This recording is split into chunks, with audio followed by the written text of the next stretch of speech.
दर्शकों, श्रीमद् भगवद गीता जी, जिसको हिंदू समाज में अत्यधिक प्रमाणित और पवित्र ग्रंथ के रूप में विशेष स्थान दिया जाता है।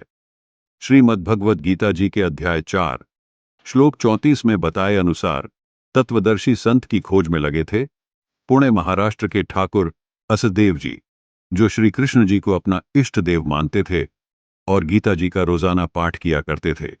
कई साधु संतों की शरण भी ग्रहण की, पर फिर भी गीता जी के रहस्यों को नहीं समझ पा रहे थे।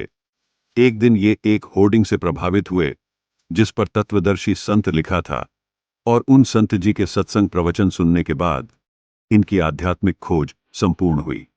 दर्शकों, वो कोई और संत नहीं बल्कि तत्वदर्शी संत रामपाल जी महाराज जी थे, जिनसे 2004 में नाम उपदेश लेने के बाद इन्हें अनेकों लाभ मिलने शुरू हो गए।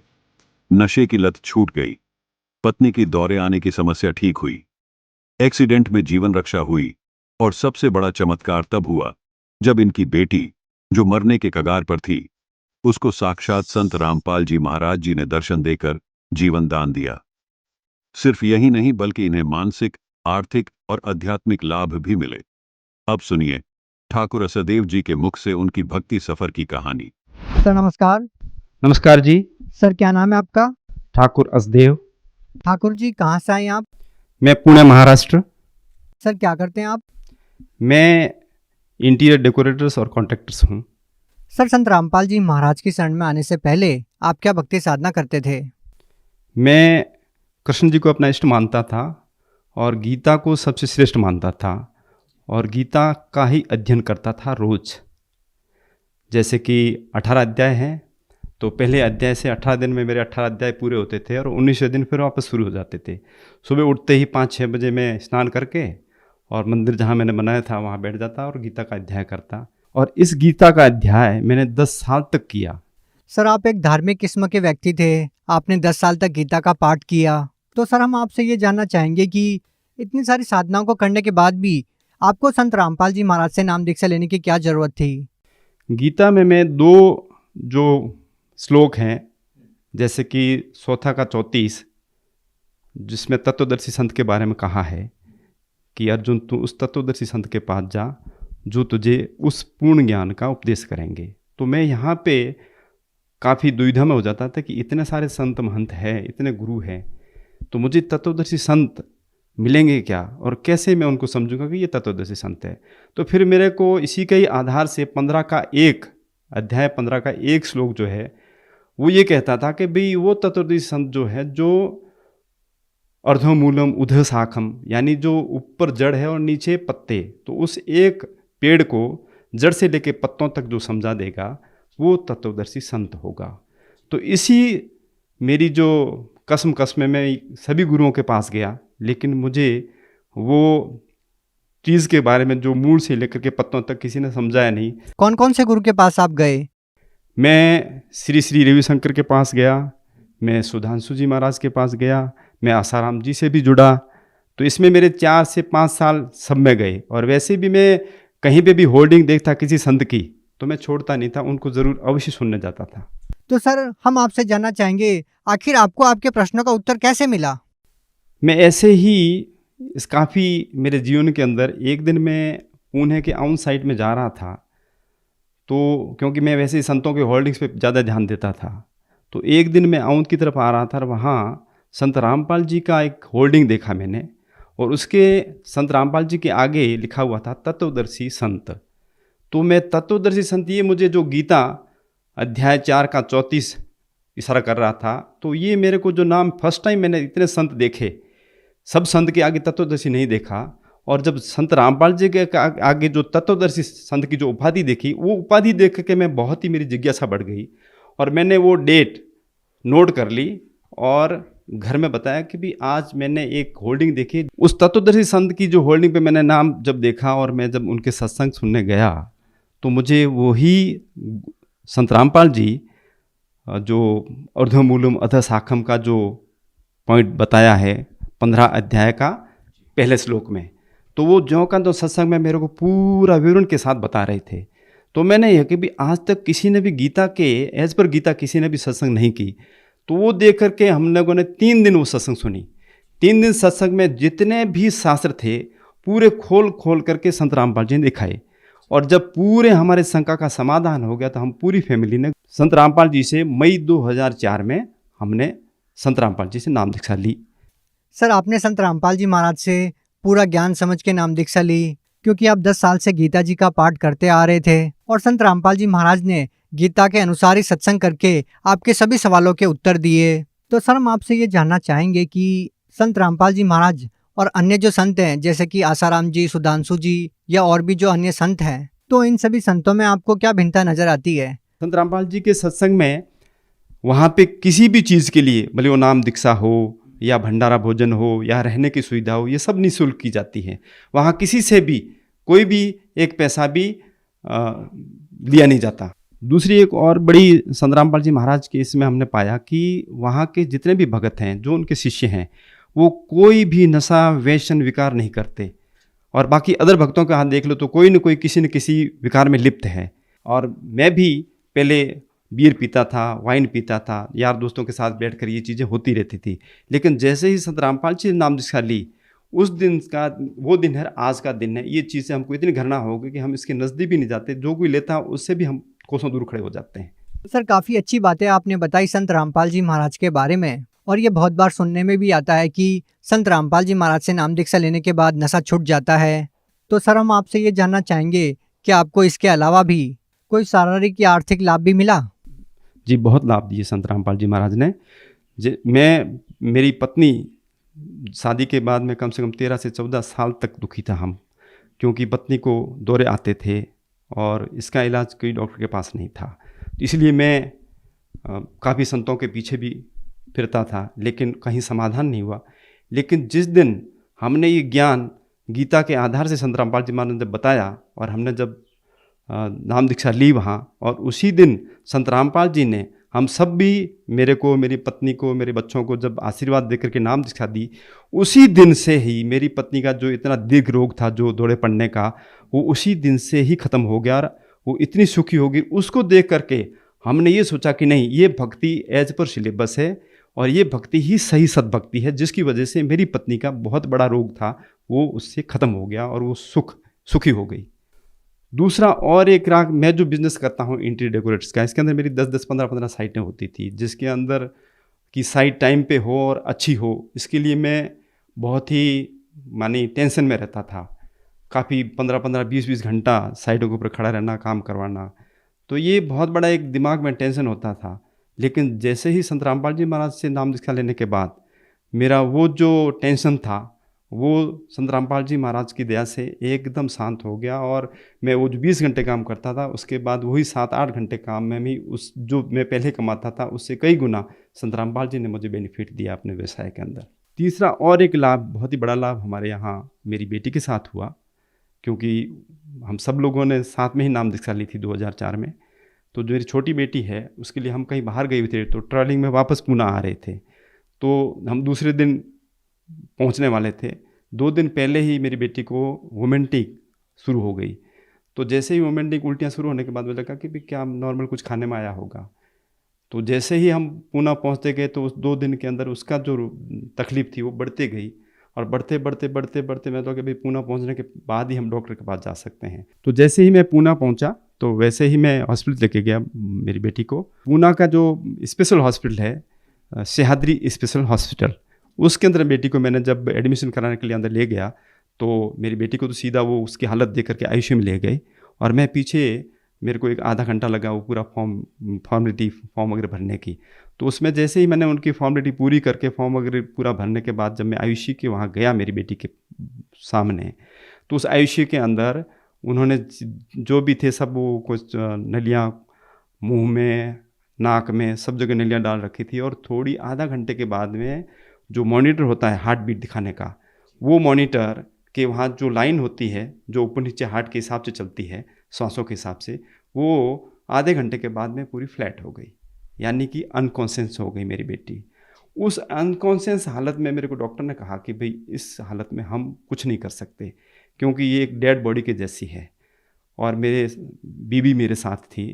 तो जैसे ही ये हालत देख करके मैंने तो संत रामपाल जी महाराज के ऊपर ही, क्योंकि जब नाम दीक्षा पहले ली थी उसी दिन मेरी बीवी का जो इतना दीर्घ रोग जो दौरे पड़ने का था, वो नाम दीक्षा लेते ही गुरु जी संत रामपाल जी महाराज के दया से वो ठीक हो गई।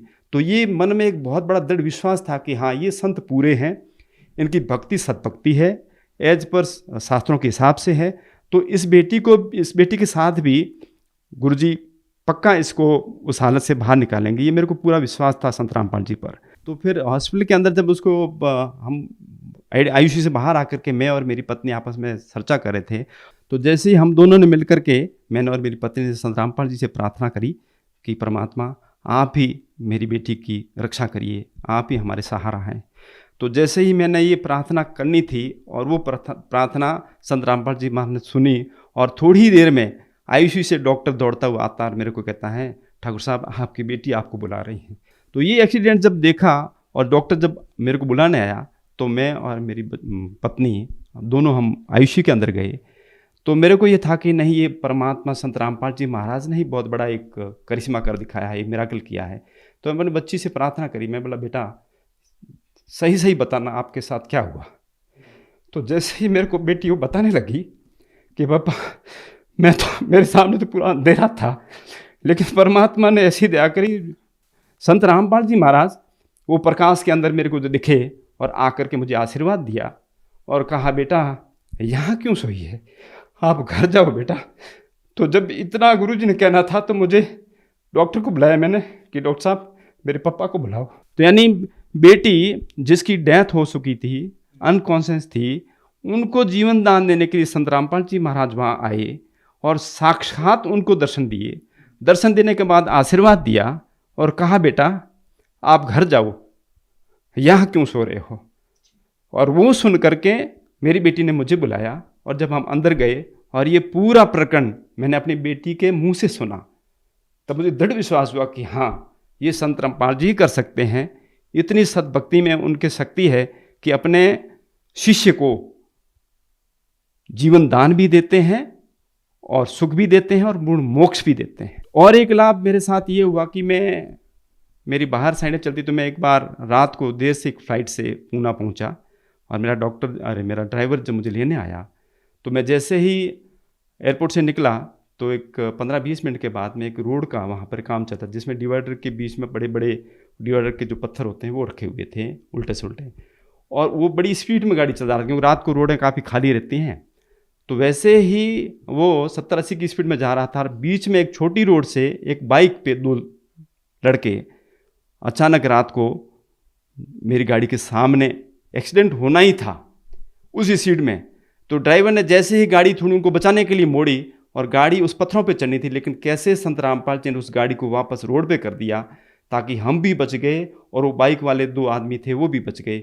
ये संत रामपाल जी ने मेरे साथ, यानी हमारा भी जीवन बचाया और वो 2 लड़कों का भी बचाया जो बाइक पर थे। ये बहुत बड़ा एक करिश्मा परमात्मा ने मेरे साथ किया। सर, आपको संत रामपाल जी महाराज से इतने सारे लाभ मिले, तो सर हम आपसे ये जानना चाहेंगे, आज की जो युवा पीढ़ी है जो अपने करियर की तरफ ज़्यादा ध्यान देती है, अपना बिजनेस बिल्डअप करने में ध्यान देती है, आप भी एक बिजनेसमैन हैं, तो आप उन लोगों को क्या कहना चाहेंगे कि अपने बिजनेस के साथ साथ क्यों उनको संत रामपाल जी महाराज से नाम दीक्षा लेनी चाहिए? मैं एक और विनती करना चाहूँगा बाकी के सभी युवा समाज को और मेरे उम्र के जो लोग हैं उनके लिए भी, कि हम सभी चाहते तो सभी हैं कि हमें सुख मिले, हमें भौतिक, शारीरिक, आध्यात्मिक सब मिले, लेकिन हम कहाँ कहाँ भटक रहे हैं। लेकिन आज भी जो आदमी की नीड है, जो आदमी की ज़रूरत है वो पूरी नहीं होती, आदमी ज्यों का त्यों दुखी है। तो युवा पीढ़ी को भी मैं ये प्रार्थना करना चाहूँगा कि संत रामपाल जी की जो सद्भक्ति है वो शास्त्रों के आधार से है, और शास्त्रों के आधार से की हुई भक्ति का फल भी बहुत बड़ा होता है, जो मेरे जीवन में संत रामपाल जी ने कर दिखाया। तो ये जितने भी जो कोई कहीं किसी बाबा के पीछे घूम रहे हैं, कोई किसी गुरु के पीछे घूम रहे हैं, जो आज अच्छी खासी, कुछ ऐसे भी बाबा हैं जो इंग्लिश में बड़े माहिर हैं, तो ऐसे बाबाओं के पीछे आजकल का एजुकेटेड पर्सन जितने भी हैं ना, सब उनको ढूंढे, लेकिन उनको जो सब चीज़ें चाहिए ना वो नहीं मिलती, लेकिन फिर भी वो वहीं खड़े हैं।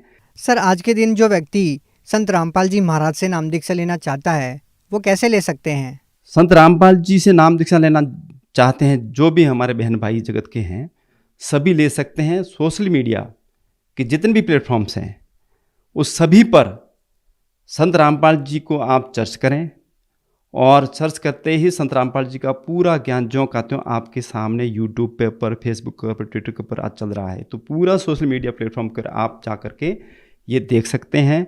देख करके आप तुलना कर सकते हैं, अपने शास्त्र समझ सकते हैं। शास्त्र समझने के बाद आपके दिमाग में सिर्फ एक दिखाई देंगे, संत रामपाल जी महाराज, जो आज शास्त्रों के हिसाब से सद्भक्ति दे रहे हैं। उसी सद्भक्ति प्राप्त करने से ही हम सुख को प्राप्त हो सकते हैं और अंत में मोक्ष को प्राप्त कर सकते हैं। जी बहुत बहुत धन्यवाद।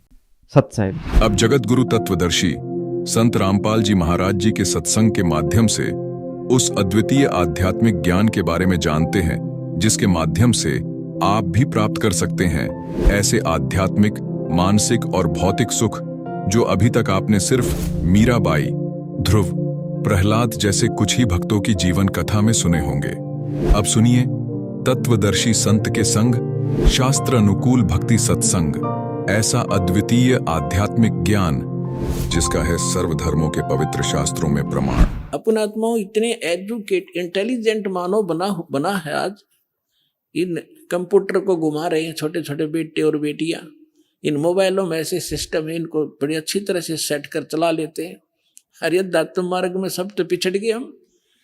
अब हम अध्यात्म मार्ग में ऊपर आएंगे, पूरा विश्व सुखी होगा, आप भी सुखी होगे, आत्मिक शांति होगी। जो परमात्मा काम किया करता हो, परमात्मा आपके साथ रहेगा, आपको वो सुख देगा।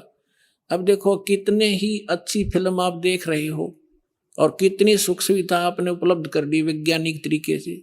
और कल एक जवान बेटे की मृत्यु हो जा, एक आंख नहीं सुहा, वो टेलीविजन और वो गाने उन्हें फोड़ने दिल कराए, न फूक की तगेर के। तो पुण्यात्माओं, ये नकली सुख है। असली सुख भगवान से मिलेगा, जो दास आपको विधि बताएगा। आप भी सुखी, आपका परिवार भी सुखी, आपकी 101 पीढ़ी पार हो जाएगी। वो मार्ग आपको बताएगा।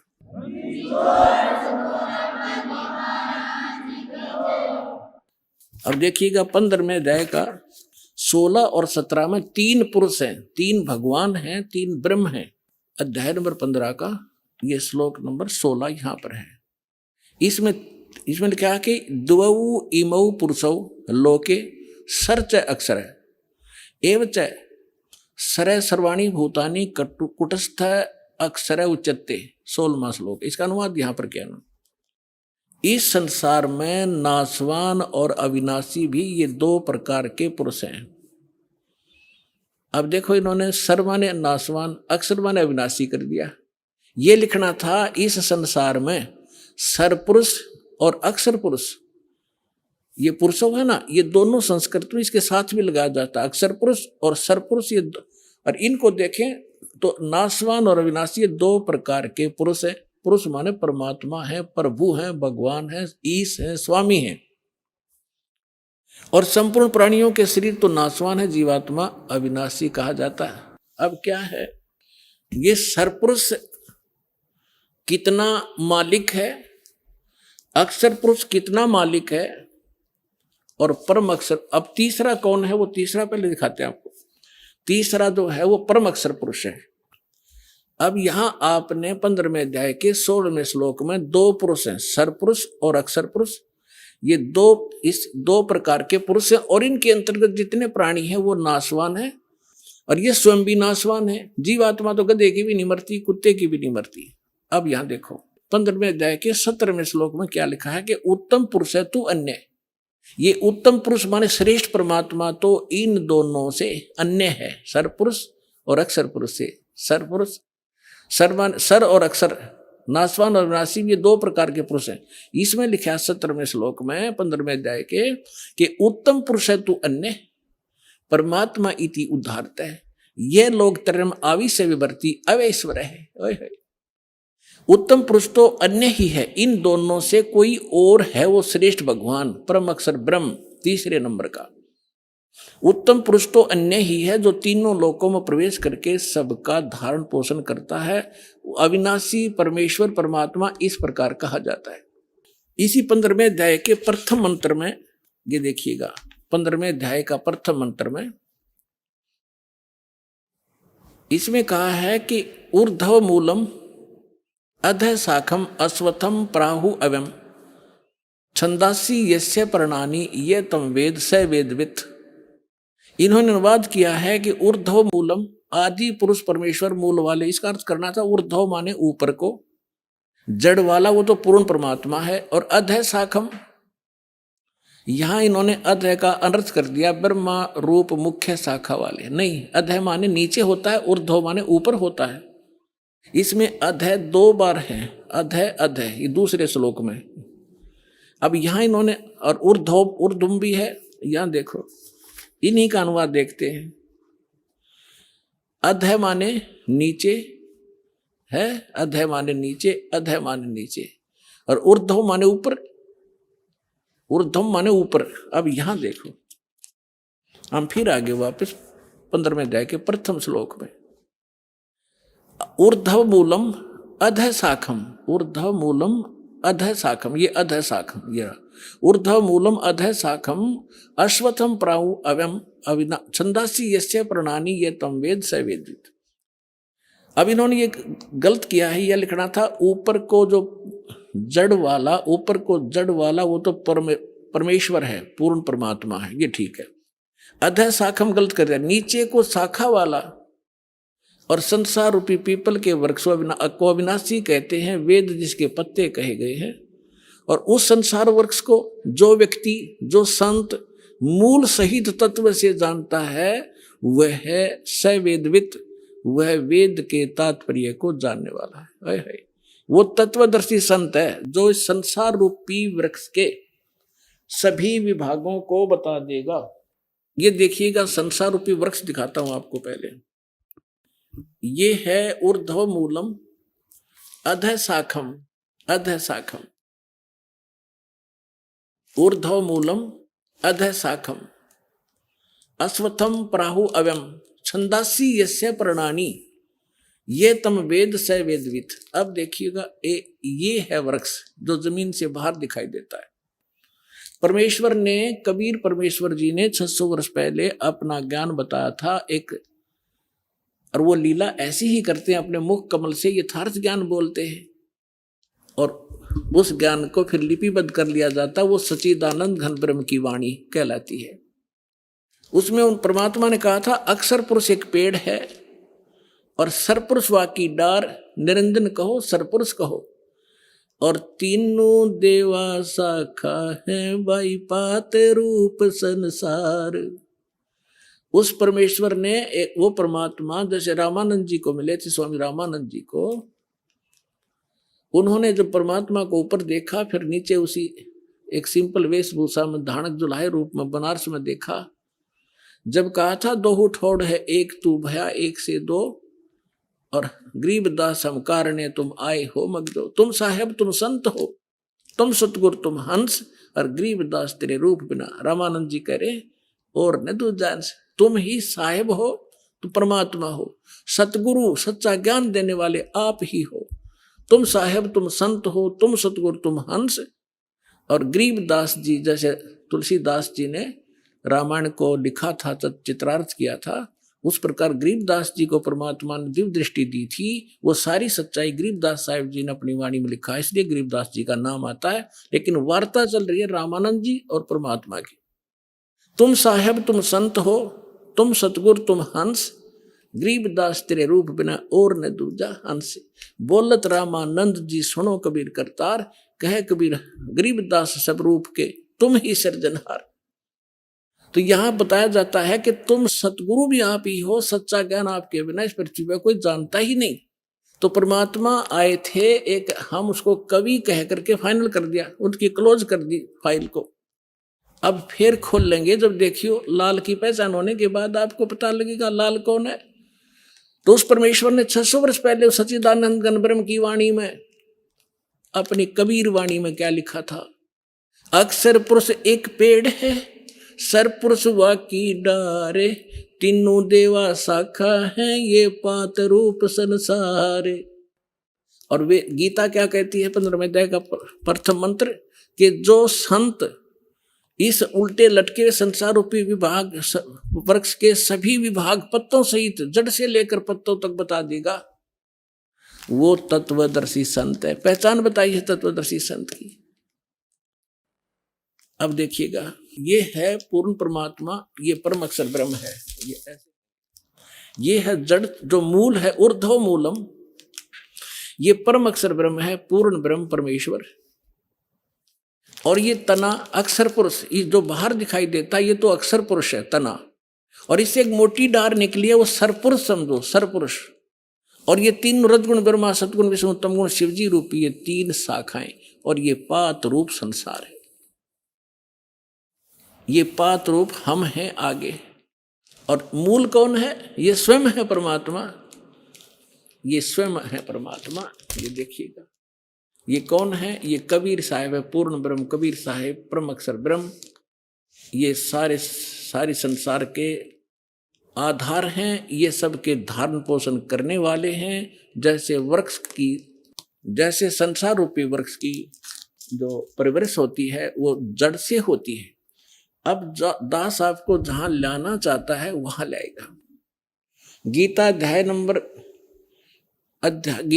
नंबर 15 के श्लोक नंबर 1 आपने पढ़ लिया। इसमें स्पष्ट कर दिया कि तत्वदर्शी संत कैसा होगा। ये देखिए, ये है 15वें अध्याय का प्रथम श्लोक।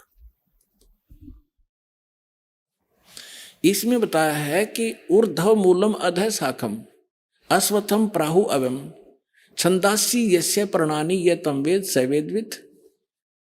ऊपर को जड़ और नीचे को तीनों गुण रूपी शाखा वाला, ये इसको सारा कंप्लीट मिलाकर हम पढ़ेंगे ना।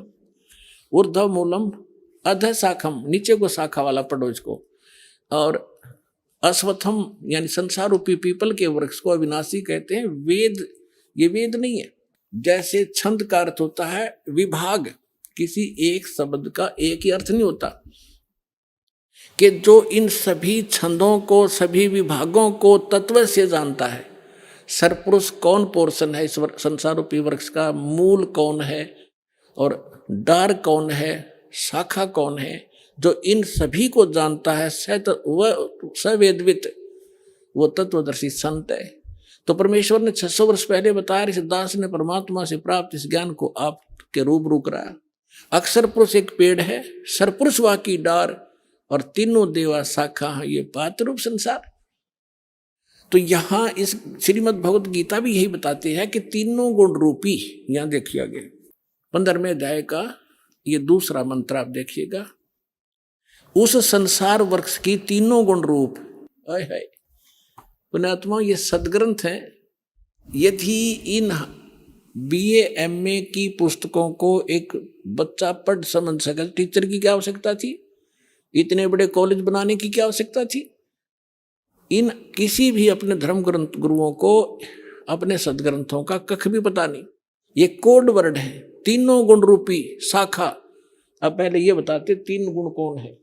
समझदार को संकेत ही बहुत होता है। ये दिखाता हूं, ये मार्कंडेय पुराण, जिनको हम श्रोधार्य मानते रहे सभी पुराणों को, मार्कंडेय पुराण गीता प्रेस गोरखपुर से प्रकाशित, सचित्र मोटा टाइप।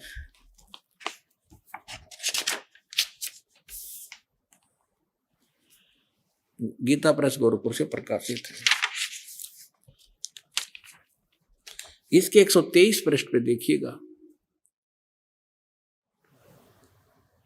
अब हम यहां से पढ़ते आ रहे हैं 122 से संक्षिप्त मार्कंडेय पुराण। यहां मार्कंडेय जी बोलते आ रहे हैं। मार्कंडेय जी बोले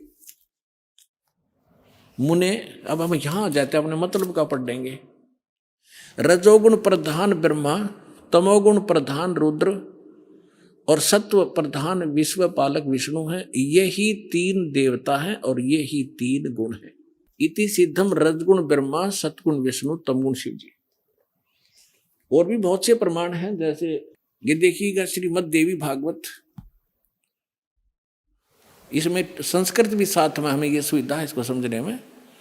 भाग 1, और ये कहाँ से प्रकाशित है? श्री अथ देवी भागवतम सभाष्टिकम समात्यम, खेमरा श्री कृष्णदास प्रकाशन, बंबई से। इसके यहाँ आइएगा, ये तीसरा स्कंद है।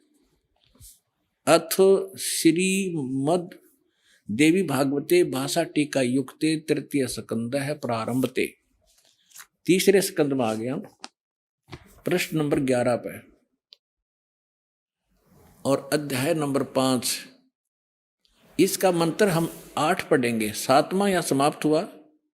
भगवान शिव जी कह रहे हैं माता अपनी माँ दुर्गा से, हे माता, यदि हमारे ऊपर सदा आप दया युक्त हो तो हमको तमोगुण में किस प्रकार प्रदान किया, और रजोगुण ब्रह्मा रजोगुण और हरि सतोगुण युक्त किए, क्यों युक्त किए। अब ये तो संस्कृत हिंदी है, अब संस्कृत पढ़ेंगे हम। ये देखिए, यदि दया धर्मना न सदाम्बिके कथम अहम विहिता चाहे, मैं क्यों बना दिया, शंकर भगवान कहते तमोगुण है। और कमल जय, कमल से उत्पन्न होने वाले ब्रह्मा जी को रजोगुण संभाव, रजोगुण क्यों बनाया। सुवित क्यों सतोगुण, सत्व गुणों हरि, और विष्णु जी को आपने सतगुण क्यों बनाया। इति सिद्धम रजगुण ब्रह्मा सतगुण विष्णु तम गुण शिव जी। अब हम फिर लेते हैं श्रीमद् भगवद गीता को। पुण्यात्माओं, इस मनुष्य जीवन का मूल उद्देश्य परमात्मा प्राप्ति है, और भगवान मिल गए, उसका साधना ठीक मिल गई तो हमारा ये जीवन भी सुखी होगा। इसलिए भगवान की खोज हम किया करते थे, और जिस कारण से हम इन नकली संतों के यहाँ फंस गए, जिसने जैसी साधना बताई हम दिन रात लगे रहे, हमारे पूर्वज मर गए, भूत बन गए, अब उनके श्राद्ध निकलवा रहे हैं, वो भूत योनि में भोग रहे हैं और हमें मूर्ख बना रहे हैं, श्राद्ध निकाल दो, तुम्हारे पिता तृप्त हो जाएंगे। पहले पिताजी 360 दिन में 2-2, 3-3 बार रोटी खाया करते, और फिर एक साल में एक दिन छिका के उसको सदा के लिए सुखी कर देंगे। ये सारे उल्टे काम लगा रखे थे हमारे पूर्वजों को। अब हम सदग्रंथों को समझेंगे, इसमें कहा क्या गया है। अब देखिएगा, श्रीमद् भगवद गीता, गीता प्रेस गोरखपुर से प्रकाशित है। अब अध्याय नंबर 15 का हमने श्लोक नंबर 1 पढ़ लिया। ऊर्ध्व मूलम अधः शाखम अश्वत्थम प्राहु अव्यम छंदासी यस्य प्रणानी ये तम वेद स वेदवित्।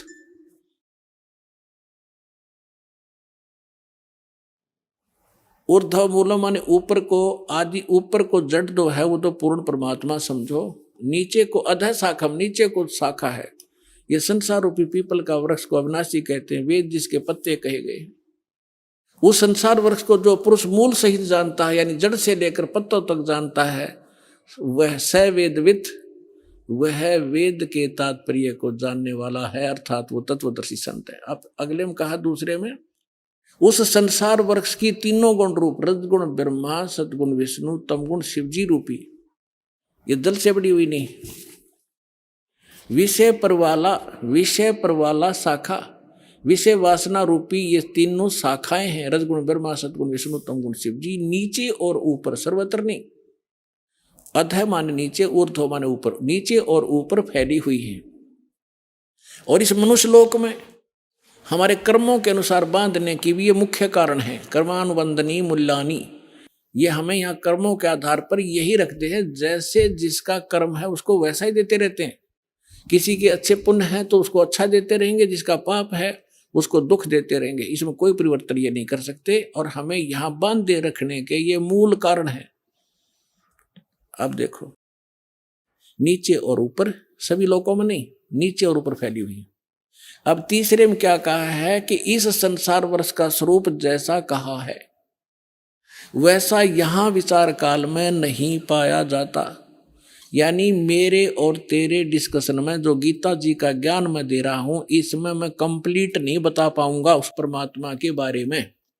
इसलिए ऑप्शन छोड़ रखा है इसने।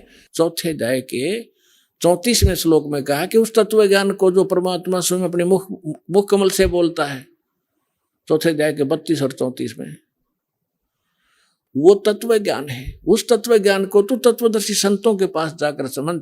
गीता ज्ञानदाता कहता मैं नहीं जानता उसको कंप्लीट। यहां स्पष्ट कर रहा है कि यहां विचार काल में जो गीता का ज्ञान मैं तुझे दे रहा हूं, मैं इसको कंप्लीटली नहीं बता पाऊंगा। तेरे और यहां मेरे विचार काल में ये पूर्णतः नहीं पाया जाता, उसको किसी और से समझ। ये देखिएगा, इस संसार वृक्ष का स्वरूप जैसा कहा है यानी सृष्टि रचना जैसी मुझे पता है, वैसा यहाँ विचार काल में यानी गीता जी के डिस्कशन में, इस विचार विमर्श में नहीं पाया जाता। इसमें नहीं मिलेगा तेरे को, क्योंकि न तो इसका आदि है न इसका अंत। इसको पता नहीं गीता ज्ञानदाता को, तथा न इसकी अच्छी प्रकार कोई सचिथि है।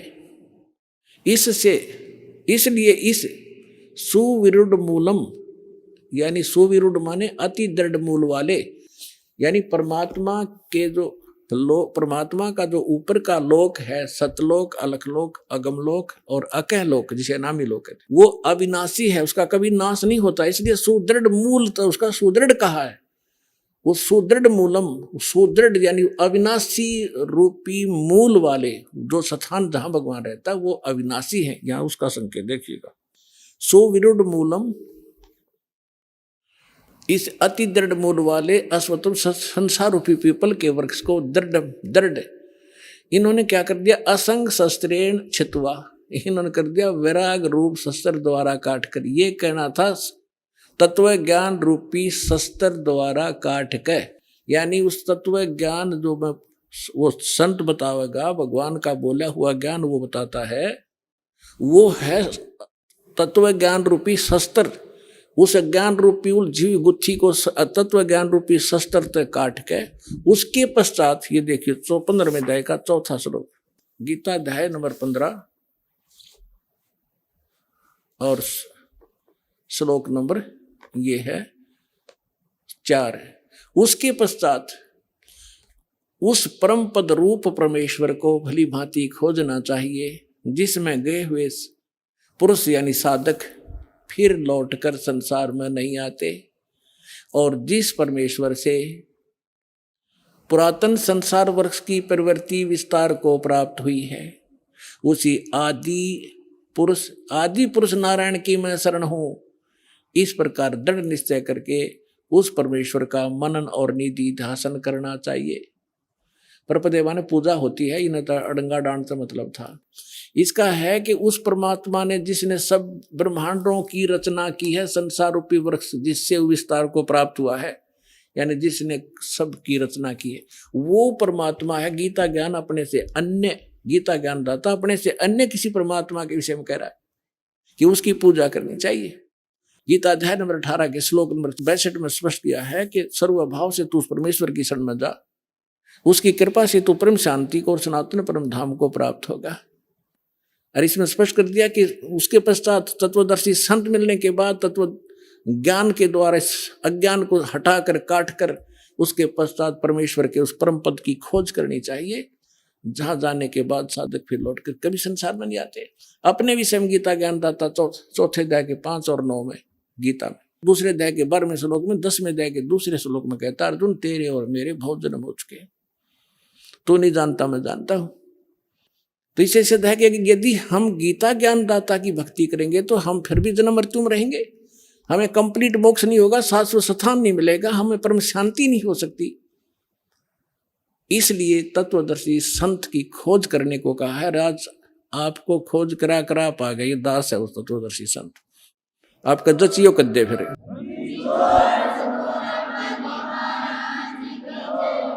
अब आपको फिर लाते हैं 15वें अध्याय के 16 और 17 2 श्लोकों पर।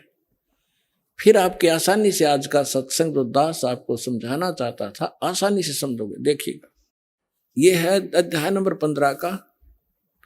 अब श्लोक नंबर हम 16 यहां से पढ़ा था, फिर देख लेते हैं। दिवौ इमौ पुरुषौ लोके सर्च अक्षर एव च सर सर्वाणी भूतानि कुटस्थ अक्षर उच्यते।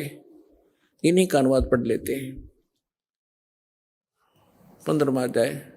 इस संसार में नासवान नासवान अक्षर अविनाशी 2 प्रकार के पुरुष माने परमात्मा, प्रभु, ब्रह्म 2 कहे, और संपूर्ण प्राणियों के शरीर ना तो नासवान है, जीवात्मा अविनाशी कही जाती है। फिर ये 70 में मैं तुरंत कहा कि उत्तम पुरुष है तू अन्य, वो श्रेष्ठ भगवान तो इन दोनों से कोई और है। और परमात्मा इसी उदाहरत जिसको भगवान कहा जाता है। ये लोग तर्यमावी से विभर्ती जो तीनों लोकों में प्रवेश करके सबका धारण पोषण करता है, वो अविनाशी परमात्मा है। इन्हीं का अनुवाद।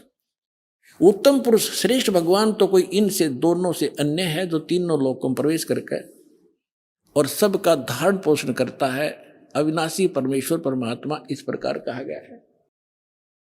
अब ये है वो जड़ संसार रूपी वृक्ष की परवरिश कहाँ से होती है, किससे आहार होता है, कौन पालन करता है? संसार रूपी वृक्ष की जो जड़ है ये परम अक्षर ब्रह्म है। इससे ये तीनों लोकों में प्रवेश करके और सबका धारण पोषण करने वाला ये परम अक्षर ब्रह्म है, ये पूर्ण परमात्मा है, वो जो इन दोनों से सरपुरुष और अक्षर पुरुष से अन्य है। अब ये है तीनों लोकों में प्रवेश करके सबका धारण पोषण करने वाला ये परमात्मा है। अब हम आपको थोड़ा सा इन भगवानों का जो अक्षेत्र दिखाएंगे कि ये कितने प्रभु हैं। जैसे एक ब्रह्मांड होता है, एक ब्रह्मांड में कौन कौन सी स्थिति है वो देखिएगा। ये एक ब्रह्मांड का लघु चित्र है। इस ब्रह्मांड का अंडे जैसी शकल है, अंडे आकार है, अंड आकार है। ये देखिए ऐसा है यहां तक। ये इसको अंड भी कहते हैं, इसको ब्रह्मांड भी कहते हैं। और इस ब्रह्मांड के अंदर जो व्यवस्था है वो हमारे शरीर के अंदर हम देख सकते हैं जब हम हमारे इन चैनलों को, कमलों को ऑन कर लेंगे मंत्रों की साधना करके। तो इसलिए इसको पिंड, शरीर को पिंड कहते हैं। जैसे एक टेलीविजन के अंदर कहीं भी कार्यक्रम हो रहा हो, वो कार्यक्रम हो रहा कहीं और देख हम टीवी पर सकते हैं, ऐसे ये शरीर हमारा है। तो पूरे ब्रह्मांड का जो नक्शा है इस पिंड के अंदर है। इसको पिंड भी कहते हैं, इसको अंड आकार है इसलिए अंड भी इसी को कहते हैं। अरे राधा स्वामी वाले ये नकली पिंड अलग बताते हैं, अंड अलग बताते हैं, और ब्रह्मांड न्यारा क्या पता नहीं इनको। ये देखिएगा तो ये इस ब्रह्मांड के अंदर क्या क्या व्यवस्था है। नीचे से शुरू करते, ये 5 ये 7 हैं, तल, अतुल, वितल, महातल, अतल, सुतल, रसातल और पाताल लोक। और ये पृथ्वी लोक, ये ब्रह्मा का लोक, ब्रह्मा जी का लोक, विष्णु शिव जी का लोक, विष्णु जी का लोक, और ये स्वर्ग, और ये नरक, ये इंद्र का लोक, ये मानसरोवर, ये धर्मराज का लोक, और ये एक ब्रह्मलोक है इसके अंदर। ये सारा ब्रह्मलोक कहलाता है। इतना ये एक ब्रह्मलोक है। इसमें इसने क्या कर रखा है, नकली सतलोक, ये महेंद्र काल द्वीप, फिर नकली सतलोक, नकली अलखलोक और नकली अगमलोक और नकली अनामी लोक की रचना इस काल में करवा रखी। ये दुर्गा जी का लोक। यहां इसने गुप्त स्थान बना रखा है और इस गुप्त स्थान पर कोई नहीं जा सकता इस काल की रजा से बिना। ब्रह्मा विष्णु महेश का पिता है। इसने 3 स्थान बना रखे हैं, एक रजोगुण प्रधान अक्षेत्र, एक तमोगुण प्रधान अक्षेत्र, एक सतोगुण प्रधान अक्षेत्र, जिसमें ये रजो इस ब्रह्मा रूप में ये अपना ऐसा रूप बना लेता है ब्रह्मा जी जैसा। अभी आपने सुने जगत गुरु तत्वदर्शी संत रामपाल जी महाराज के मंगलमय सत्संग प्रवचन। आइए अब सुनते हैं उन भक्तों के अनुभव जिन्होंने संत रामपाल जी महाराज के प्रमाणित ज्ञान से प्रभावित होकर नाम दीक्षा लेकर अनेकों लाभ प्राप्त किए। दर्शकों, आज का समाज युवा वर्ग पर आधारित है और समाज सुधार में युवाओं की भूमिका अत्यधिक महत्वपूर्ण है। समाज की बुराइयों और गलत धारणाओं को सुलझाया जा सकता है अगर युवा अपनी भूमिका सही ढंग से निभाएं। जैसे एक परिवार का भविष्य उसकी अगली पीढ़ी पर निर्भर होता है, वैसे ही समाज का भविष्य भी युवा पीढ़ी पर है। इसके लिए जरूरी है कि आप सही विचार और परमात्मा के प्रति धारणा रखें। हर व्यक्ति अपने कर्मों का ज्ञान रखता है और यह आवश्यक है कि सही मार्ग पर चलने के लिए एक पूर्ण परमात्मा की शरण मिले। सच्चे परमात्मा की पहचान होने पर जीवन सुखमय हो जाता है और एक तत्वदर्शी संत ही इस मार्ग पर ले जा सकते हैं। इसी संदर्भ में आज हम आपको मिलवाने जा रहे हैं मालविका शर्मा जी से, जो लुधियाना, पंजाब की रहने वाली हैं। मालविका जी बचपन से ही संत रामपाल जी महाराज से जुड़ी हैं। इन्होंने अपनी भक्ति साधना और जीवन में आए परिवर्तनों को साझा किया और बताया कि कैसे संत रामपाल जी महाराज ने इनके कष्टों को दूर किया। मालविका जी के अनुभव से जानते हैं कि एक सच्चे संत का होना जीवन में क्यों जरूरी है। दर्शकों, अब आप स्वयं सुनिए मालविका जी के भक्तिमय सफर की कहानी, उनकी अपनी जुबानी। जी नमस्कार। नमस्कार सर। क्या नाम है जी आपका? मालविका शर्मा। कहाँ से आए आप? लुधियाना, पंजाब से। संत रामपाल जी महाराज जी से नाम दीक्षा कब लिया आपने? मैंने छोटी ही उम्र में 2004 में ही गुरुजी से नामदान ले लिया था। 2004 में? जी, मैं तब 4th स्टैंडर्ड में थी। कितनी उम्र रही होगी आपकी उस टाइम? 4th स्टैंडर्ड में मेरी 8 इयर्स। 8 साल की उम्र में ही आपने संत रामपाल जी महाराज जी से नाम दीक्षा ले ली? जी, तभी से नामदान लिया हुआ। तब से लेकर अब तक आपका अनुभव क्या रहा है संत रामपाल जी महाराज जी को लेकर के? तो आपका जो अनुभव है इस बीच में वो क्या है? देखिए, सबसे पहली बात जो हम कहते हैं बेसिक्स ऑफ स्पिरिचुअलिटी, वो हमें संत रामपाल जी महाराज जी ने ही बताए हैं। जैसे सब लोग बोलते हैं गॉड इज़ वन, और उसके बाद हमें हज़ारों नाम बता दिए भगवान के। राम जी भगवान है, कृष्ण जी भगवान है, शिव जी भगवान है, ब्रह्मा जी भगवान है। तो ये गॉड इज़ वन का तो कोई मतलब ही नहीं बना। तो परमात्मा ने हमें, संत रामपाल जी महाराज जी ने हमें ग्रंथों में से दिखा दिया, सारे ग्रंथों की, सारे रिलीजन्स की होली बुक्स उठाई परमात्मा ने, बाइबल उठाई, कुरान उठाई, गीता जी उठाई, सब में उठा के निचोड़ निकाल के दे दिया कि वो भगवान कौन है और उनका नाम क्या है।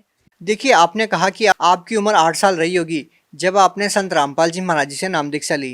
उस समय तो आपको ये समझ नहीं आया होगा कि भगवान एक है और दूसरे जो संत है वो अलग अलग बता रहे हैं, तो आप जुड़े कैसे रहे?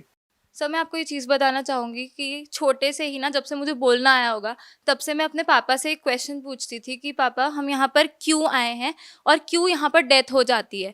क्योंकि मेरे घर में परमात्मा की दया से कभी कुछ बुरा नहीं हुआ, बट मैंने डेथ होती देखी दूसरों के घरों में। तो मेरे दिमाग में एक क्वेश्चन बचपन से ही आता था कि पापा प्लीज़ बता दो कि ये मरने के बाद आत्मा कहाँ जाती है। तो उनके पास कोई आंसर नहीं होता था, क्योंकि उन्होंने आसाराम बापू जी से नामदान लिया हुआ था। तो वो कहते थे कि मुझे तो इस चीज़ का आंसर बिल्कुल भी नहीं पता। तो जैसे ही गुरुजी का ज्ञान सुना, स्टार्टिंग में ही तो गुरुजी ने क्रिएशन ऑफ नेचर बता दिया, जिसमें गुरुजी ने बताया कि आत्मा आती कहाँ से है और हम मरने के बाद कहाँ चले जाएंगे और हमारे साथ क्या क्या बीतता है उसके बाद। तो मुझे जब ये क्वेश्चन का आंसर मिला, मुझे तभी पता चल गया था कि यही परमात्मा है और ये भगवान ही आए हुए हैं, ये कोई गुरु नहीं है, ये भगवान आए हुए हैं सीधा। तो अब इतने लाखों की तादाद में एक व्यक्ति कैसे ये निर्णय करेगा कि कौन संत सही है और कौन संत सही नहीं है? देखिए, हर चीज़ का ना जो निचोड़ होता है, वो हम किसी कॉन्स्टिट्यूशन को लेकर चलें तो जैसे अब इंडिया की कॉन्स्टिट्यूशन है, अगर उसको फॉलो नहीं करोगे, लॉ को फॉलो नहीं करोगे, जेल में पटक दिया जाएगा आपको। इसी प्रकार से जो हमारी होली बुक्स है, वो स्पिरिचुअलिटी का जो बेस है उसी में है। तो हमारी स्पिरिचुअल बुक्स में जो लिखा है वो संत हमें फॉलो करेंगे, अगर हम उन संत को, तो ही हम पार हो सकते हैं। और गीता जी में साफ साफ लिखा हुआ है कि तत्वदर्शी संत वो हैं जो उल्टे लटके हुए संसार रूपी वृक्ष को जड़ से लेकर टहनी तक भाग सहित बता देंगे। और वो आज तक सिर्फ ही बंदी छोड़ सदगुरु रामपाल जी महाराज जी ने ही किया है। देखिए, इसके बाद भी सबसे बड़ा सवाल ये उठता है कि यदि हम शास्त्रों के अनुसार भक्ति कर भी लेते हैं, उसके बाद भी एक मनुष्य को, एक व्यक्ति को शारीरिक लाभ, आध्यात्मिक लाभ, भौतिक लाभ की जरूरत पड़ती है। हम आपसे ये जानना चाहेंगे कि संत रामपाल जी महाराज जी से नाम दीक्षा लेने के बाद आपको क्या लाभ मिले? तो मुझे इतने ज़्यादा लाभ मिले हैं कि अगर मैं आपको बताने चलूँ तो मैं कभी एंड कर ही नहीं सकती, क्योंकि पल पल में लाभ होते हैं। तो फर्स्ट लाभ मैं आपको बताऊंगी, सबसे बड़ा तो आध्यात्मिक लाभ भी है कि वो पाथ मिल गया जिस पे हम चलेंगे तो हमें सैल्वेशन अटेन होगा ही होगा। ये जो जन्म मरण का चक्कर है जिसमें हम युगों युगों से फंसे हुए हैं, इससे हम पार हो जाएंगे। दूसरा लाभ जो मिला वो है 2012 में मेरा बहुत ही भयंकर एक्सीडेंट हुआ था और मेरा ब्रेन भी बाहर आ गया था और मेरे फेस के 3 पार्ट्स हो चुके थे। अब वो तो मैं आपको दिखा नहीं सकती, पर ये हाथ एक प्रूफ है कि मेरा तब बहुत घटिया एक्सीडेंट हुआ था और मेरा फ्रैक्चर, मेरी पूरी हड्डी टूट चुकी थी हाथ। कौन से हॉस्पिटल में आपने दिखाया? डीएमसी हॉस्पिटल में दिखाया था लुधियाना में, और वहाँ के जो टॉप 3 डॉक्टर्स हैं उनकी टीम ने मुझे ऑपरेट किया था। 8 आवर्स प्लस मेरी सर्जरी चली थी और 80 प्लस स्टिचेस मेरे सर पर हैं। तो गुरुजी की दया इतनी ज़्यादा हुई संत रामपाल जी महाराज जी की कि सिर्फ उसी दिन मुझे होश भी आ गया और डॉक्टर्स मुझे अभी तक मिरेकल बुलाते हैं। सर मैं आपको एक और चीज़ बताना चाहूँगी कि 2014 में भी मैंने अपना इंटरव्यू दिया था और उसमें आपको साफ-साफ दिखेगा भी कि मेरा बहुत ज़्यादा बुरा एक्सीडेंट हुआ था और यहाँ पर निशान भी तब उसमें क्लियरली दिख रहा है। और क्या लाभ मिले हैं आपको?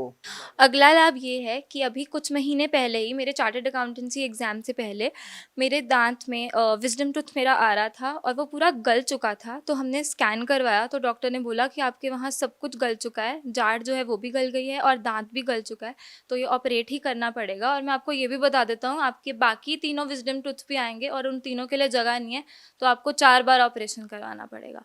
तो तब मैंने उनसे रिक्वेस्ट करी कि अभी मेरे एग्ज़ाम्स हैं तो आप इसको पोस्टपोन कर दो, एग्ज़ाम्स के बाद ये करवा लेंगे, तब तक आप मेडिसिन दे दो।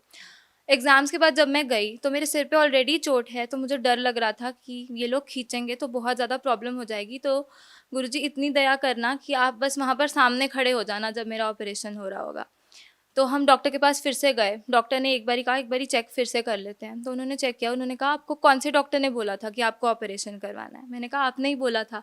तो तब उनको याद आ गया, तो वो कहते कि आप देख लो ये सब कि आपका पूरा ठीक हो चुका है और आपके चारों विज़डम टूथ के लिए जगह बन चुकी है और मुझे समझ नहीं आ रहा ये सब कैसे हुआ है। तो तब हमने उनको गुरुजी का बताया, गुरुजी की बुक भी उनको दी और तो ये मेरे को अगला लाभ हुआ। उसके बाद जो मुझे लाभ हुआ, मुझे छोटे में बहुत ही तेज़ स्टमक एक होता था, मुझे ये भी नहीं याद कौन सी साइड होता था, पर परमात्मा से नाम लेने के बाद वो दर्द भी हमेशा के लिए चला गया। अगला लाभ संत रामपाल जी की दया से ये हुआ कि मेरे दादाजी को 3 बारी हार्ट अटैक आ चुका है और तीनों बारी ही गुरुजी ने बचा लिया। अगला लाभ मैं आपको ये बताऊंगी जो कि सबसे बड़ा लाभ है कि मेरे पे काल का अटैक 5 बारी हो चुका है और पांचों बार नाम लेते ही जैसे ही गुरुजी ने बताया है कि आपको चाहे प्रथम नाम मिला हो, चाहे दूसरा, चाहे तीसरा, आप उसका नाम जाप करो और परमात्मा वहाँ प्रकट हो जाएंगे। तो वैसे ही मुझे तीसरा नाम मिला हुआ था तो मैंने तीसरा नाम का जाप किया तो काल एकदम से बिल्कुल घबरा जाता है और जैसे परमात्मा गुरु रामपाल जी महाराज जी ने बोला था कि पंख कटे पक्षी जैसे गिर जाता है वैसे गिरेगा, बिल्कुल वैसे ही वो गिरा। परमात्मा सामने आके खड़े हो गए और परमात्मा ने वहाँ से मुझे 5 बारी बचाया है। लेकिन सवाल यहाँ पर ये उठता है कि आपके ऊपर अटैक होता ही क्यों है? क्यों आपका एक्सीडेंट होता है और क्यों इतनी सारी परेशानी आपके सामने आती है? परेशानियाँ हम पर हमारे पिछले कर्मों के कारण आती हैं और इसका सिर्फ तोड़ यही है कि हम पूर्ण परमात्मा की शरण में चले जाएं, जो कि इस डेट पर बंदी छोड़ सतगुरु रामपाल जी महाराज। लेकिन आप तो ऑलरेडी शरण में आ चुके हैं, फिर आपके साथ इतनी सारी समस्या क्यों आ रही है? क्या आप मानते हैं इस बात को लेकर के कि नाम दीक्षा लेने के बाद भी श्रद्धालु पर समस्याओं का आना क्या कहता है? देखिए मैं तो खुश होती हूँ कि मेरे ऊपर ये समस्या आती है, क्योंकि जैसे ये समस्या आती है उससे हमें पता चलता है जो डेथ लोग बाद में एक्सपीरियंस करते हैं और उनके पास कोई तब वो ही नहीं होता वे आउट कि वो क्या करें उसके बाद, वो मेरे पे पहले ही आ चुकी है और मुझे पता है कि यहाँ का जो सब कुछ है वो नकली है बिल्कुल। असलियत सिर्फ ये है कि हमने एक दिन मरना है, हमें नहीं पता हमने किस दिन मरना है। उसके लिए आप इंश्योरेंस ले लो परमात्मा से, जो कि सिर्फ सदगुरु रामपाल जी महाराज ही दे सकते हैं।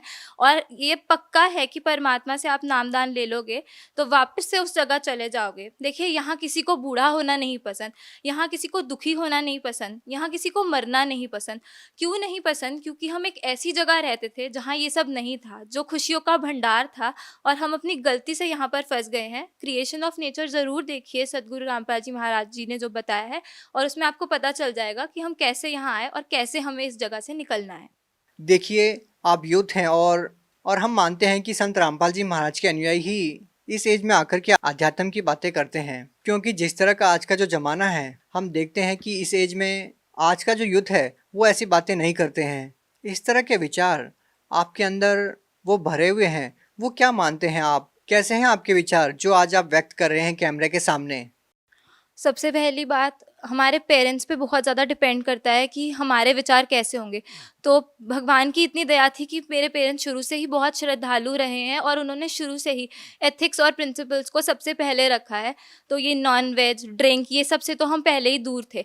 लेकिन कोई भी पेरेंट्स ऐसा नहीं होगा जो अपने बच्चों को ऐसी लाइन देना चाहे कि वो आगे जाकर के उनके भविष्य के लिए खतरनाक हो जाए। लेकिन फिर भी हम देखते हैं कि बहुत सारे ऐसे युवा हैं जो नशे की लत में पड़ जाते हैं, या बहुत सारी ऐसी चीज़ें हैं जो समाज में हम बुराई के तौर पर देखते हैं। लेकिन हम संत रामपाल जी महाराज जी के अनुयायियों को देखते हैं कि चाहे वो बूढ़े हैं चाहे बच्चे हैं, सभी के एक जैसे विचार होते हैं, आध्यात्मिकता में वो बिल्कुल लुप्त होते हैं। ये जो हम बदलाव देखते हैं ये अपने आप में बहुत कुछ कहता है। इसके बारे में आप क्या कहना चाहेंगे? देखिए, सारे स्पिरिचुअल और सोशल रिफॉर्म संत रामपाल जी महाराज ही लेकर आ रहे हैं।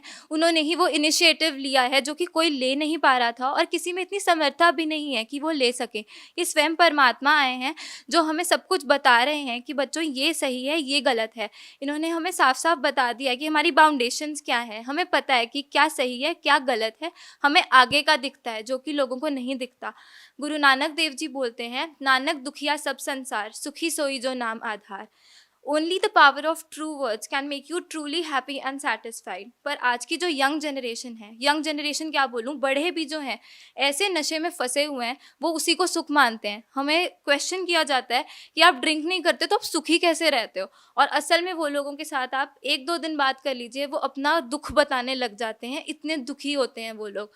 तो वो असल में सुखी तो है ही नहीं, और सुख सिर्फ सही भक्ति से ही मिल सकता है। मालविका जी, क्या करते हैं आप? मैं चार्टर्ड अकाउंटेंट हूँ। अच्छा, आप एक बात बताइए, जब हम संत रामपाल जी महाराज जी के अनुयायियों का इंटरव्यू लेते हैं, बहुत सारे लोग ऐसा बताते हैं कि उनको कैंसर जैसी भयानक बीमारी ठीक हुई है, उन्होंने नशा करना छोड़ दिया है। आप सीए हैं और शिक्षित भी हैं काफ़ी, तो क्या आप मानते हैं कि किसी संत से नाम दीक्षा लेने से, कि मंत्रों के जाप करने से कोई नशा छोड़ सकता है, या उनकी कैंसर जैसी भयानक बीमारी ठीक हो सकती है? क्योंकि आप तो शिक्षित हैं, आप जानते हैं कि मेडिकल साइंस का ज़माना है और ये बातें अपने आप में हास्यास्पद नहीं है। सर देखिए, आप सब लोगों के लिए ये हास्यास्पद ज़रूर है क्योंकि आप लोग भक्ति से कोसों दूर है, पर हमें परमात्मा का ज्ञान मिल चुका है और हमें सब पता है आजकल। तो देखिए, साइंस जो है, जहाँ साइंस ख़त्म होती है ना, वहाँ परमात्मा का ज्ञान शुरू हो जाता है। डॉक्टर्स एक बंदे को डेड बोल रहे हैं, लास्ट स्टेज कैंसर क्योर हो रहा है, वो कैसे हो रहा है? देखिए, मिरेकल्स हमें आज तक एक वर्ड लगता था, उस पर रिस्ट्रिक्टेड था कि ये बस एक वर्ड है, ये सिर्फ सुनने को मिलेगा हमें, या ये फेरी टेल वाली मूवीज़ में ही हो सकता है। पर परमात्मा सदगुरु रामपाल जी महाराज जी ने यहाँ के वो मिरेकल वर्ड को ना प्रूव कर दिया है, और आपके सामने हम इतने प्रूफ्स खड़ा सकते हैं, लाइव प्रूफ जो बता रहे हैं कि हम मरे हुए जिंदा किए हैं। तो साइंस मेरा ख्याल कुछ भी नहीं है। वो साइंस भी किसकी दी हुई है? वो भगवान की ही दी हुई है। तो साइंस से आगे है स्पिरिचुअलिटी, जो हम सोच भी नहीं सकते, और ये मैनमेड तो कुछ भी नहीं है, सब परमात्मा का दिया हुआ है। जो आजकल बन चुका फ़ोन के थ्रू हम क्या क्या नहीं कर सकते, वो सब परमात्मा की ही देन है। आप भगत समाज को क्या संदेश देना चाहेंगे? सबसे पहले मैं आपके कैमरे के माध्यम से एक चीज़ बोलना चाहूँगी कि बंदी छोड़ सदगुरु रामपाल जी महाराज जी ने एक मुहिम छेड़ दी है। जो डाउरी ने इतनी लड़कियों को मार के जला दिया है, इतनी लड़कियों के साथ बुरा हो रहा है, वो परमात्मा ने बिल्कुल ही ख़त्म कर दिया है। सदगुरु रामपाल जी महाराज जी के जो भी शिष्य हैं वो डाउरी फ्री मैरिजेस करते हैं।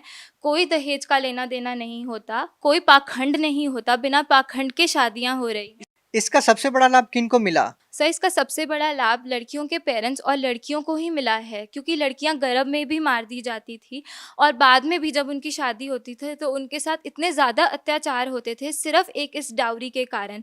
तो परमात्मा ने वो बिल्कुल ही हटा दिया है। आध्यात्मिकता के साथ साथ में जो सामाजिक स्तर पर सदगुरु रामपाल जी महाराज जी ने मुहिम छेड़ दी है, आने वाली पीढ़ियाँ उसका बहुत ज़्यादा धन्यवाद करेंगी, क्योंकि ये किसी आम आदमी के बस की बात नहीं है, ये स्वयं परमात्मा ही करवा सकते। भगत समाज को क्या संदेश देना चाहते हैं? भगत समाज से मेरी यही रिक्वेस्ट है कि मानुष जन्म दुर्लभ है, ये मिले ना बारंबार। जैसे तरवर से पत्ता टूट गिरे वो बहर ना लगता डार। ये एक ही बार हमें ह्यूमन लाइफ मिलती है। ह्यूमन लाइफ आपको मिल भी गई, पता नहीं वो तत्वदर्शी संत आए होंगे कि नहीं आए होंगे। ये गोल्डन एरा है जो एस्ट्रोलॉजर्स ने ऑलरेडी प्रिडिक्ट किया हुआ है, जिसमें लाखों के तौर पर भक्त पार होंगे। तो अपनी एक भी सेकंड को ना वेस्ट करते हुए परमात्मा की सदगुरु रामपाल जी महाराज जी की शरण में आए और अपनी ज़िंदगी को सफल बनाएं। जी धन्यवाद। सत साहिब।